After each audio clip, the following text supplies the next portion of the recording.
नमस्कार मित्रांनो, जय महाराष्ट्र। भाजपामधून एक अत्यंत मोठी आणि गंभीर बातमी समोर आली आहे मित्रांनो। भाजपातून या 8 बड्या नेत्यांची हाकलपट्टी, मोठंच धक्कातंत्र। राज्याच्या राजकारणात गेल्या काही दिवसांपासून घडत असलेल्या घडामोडींच्या पार्श्वभूमीवर मुख्यमंत्री देवेंद्र फडणवीस धक्कातंत्राच्या तयारीत आहेत। महायुती सरकारमध्ये मंत्रिमंडळात लवकरच मोठे फेरबदल झालेत।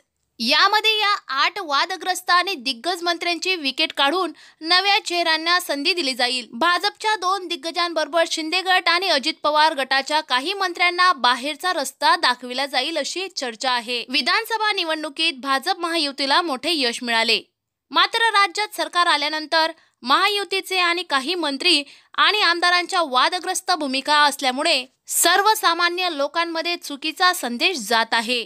मुख्यमंत्री फडणवीस यांनी दिलेल्या 100 दिवसाच्या कार्यक्रमात काही मंत्र्यांची कामगिरी ही असमाधानकारक असल्याचे आढळून आले आहे। त्यामुळे हे मुख्यमंत्र्यांच्या लक्षात आले आहे आणि त्यांनी खांदेपलट करण्याचे ठरवले आहे। या धक्कातंत्राच्या यादीत सर्वात प्रथम शिंदे गटाचा नंबर लागतो। शिंदे गटाच्या 3 ते 4 मंत्र्यांना संभाव्य फेरबदलात नारळ दिला जाण्याची शक्यता आहे। यामध्ये वादग्रस्त ठरलेले सामाजिक न्याय मंत्री संजय शिरसाट, रोहयो मंत्री भरत गोगावले, शिक्षण मंत्री दादा भुसे, गृहराज्यमंत्री योगेश कदम यांना नारळ दिला जाण्याची शक्यता आहे।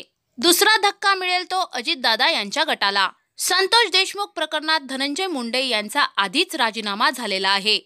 त्यापाठोपाठ आता सातत्याने वादग्रस्त ठरणाऱ्या माणिकराव कोकाटे यांच्या मंत्रिपदावर टांगती तलवार असल्याची चर्चा आहे। भाजपकडून मंत्रिमंडळात स्थान देण्यात आलेल्या मत्स्यविकास मंत्री नितेश राणे, ग्रामविकास मंत्री जयकुमार गोरे यांची वादग्रस्त पार्श्वभूमी लक्षात घेता त्यांच्या मंत्रिपदाला देखील धोका निर्माण झाला आहे।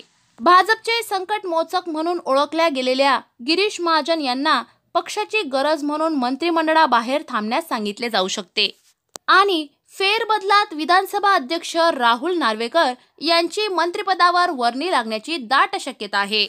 त्यांची जागा भाजपमध्ये सध्या नाराज असलेल्या सुधीर मुनगंटीवार यांना देण्यात येणार असल्याची चर्चा झाली आहे। त्यामुळे या 8 आमदारांना घरचा रस्ता दाखवत भाजपमध्ये नवीन चेहऱ्यांना संधी दिली जाणार आहे।